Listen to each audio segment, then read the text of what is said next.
Disaster, pure disaster, is what I think the moment the teacher announces the joyous news.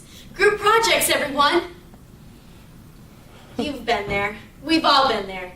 Group projects stink. I'm sure we've all been involved in the horror of pulling all the weight of our group, or just trying to figure out what the heck is going on.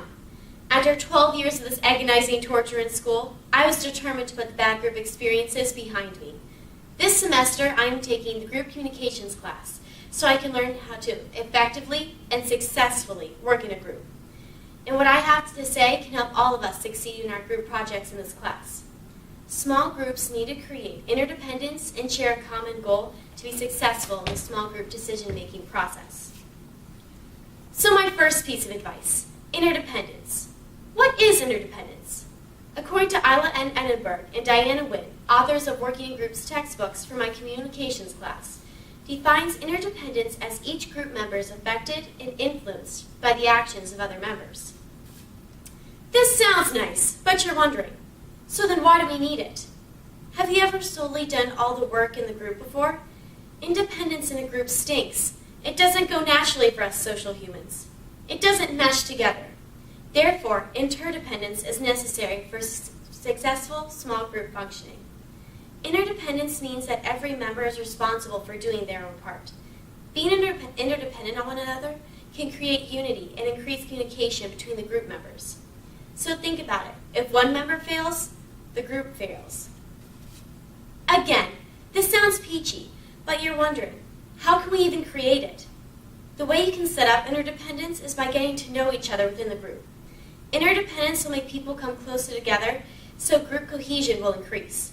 According to Julia T. Wood, the highly acclaimed author of our beloved textbook, Communications Mosaics, she says cohesion is the degree of closeness among members and the sense of group spirit. There are many benefits of group cohesion, such as feelings of group identity and involvement, and it fosters increased participation, responsiveness, and interaction with other group members.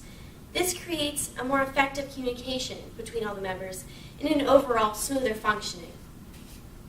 Also, realize each other's strengths and weaknesses.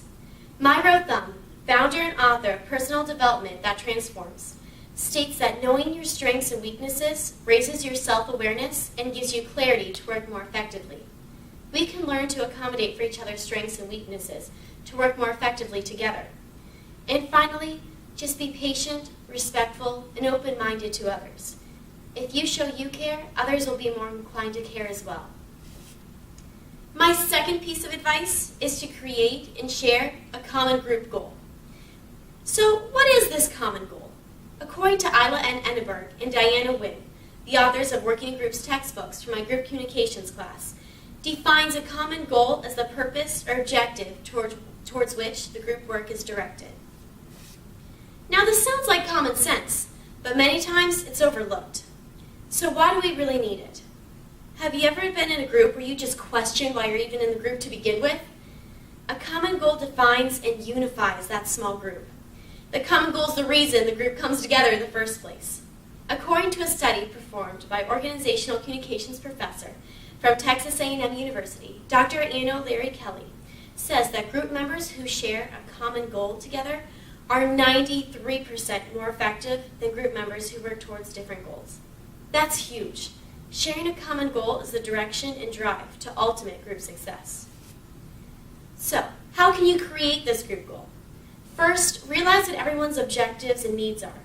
As a group, you may be assigned a goal or you might be tasked with creating one. Either way, everyone has to be on board. Communications professor from the University of Illinois, Dr. Joseph Marsuccio, advises groups to find that common ground. From his own experience and research, he observed that a common goal is made common by identifying the similar needs of each group member and together advancing towards that mutual desire. This will help the group discover a common goal more easily and clearly. Once you identify the common visions, make it meaningful to all group members. This will provide an aspiration to the individuals to dedicate their time and energy to the group. Even if you are assigned a goal, it can be made meaningful between the members. Also, if possible, attempt to satisfy individual goals as well, so other members will feel more confident and willing to dedicate their time and energy to the main goal. In their book, Teamwork, organizational communicationists Carl Lerser and Frank Lufaso suggest that group members need to fully commit and work towards the group goal. Friendly attention and consideration needs to be given to certain members to first satisfy their inner motives. This will help members feel more secure and satisfied within the group. When members feel more secure, they tend to have more motivation and drive to give forth in the group. Both members and the group as a whole need to be given the opportunity to excel. So in closing, remember that interdependence and a common group goal are key to small group decision-making success. Establishing these things early on in the group will save your precious time, energy, and save a lot of stress. Author and communicationist Isla Edinburgh said, "Group work can be the most powerful resource when utilized correctly." Following these steps can be the difference between an A or a C, or keeping your sanity in the group or not. Thank you.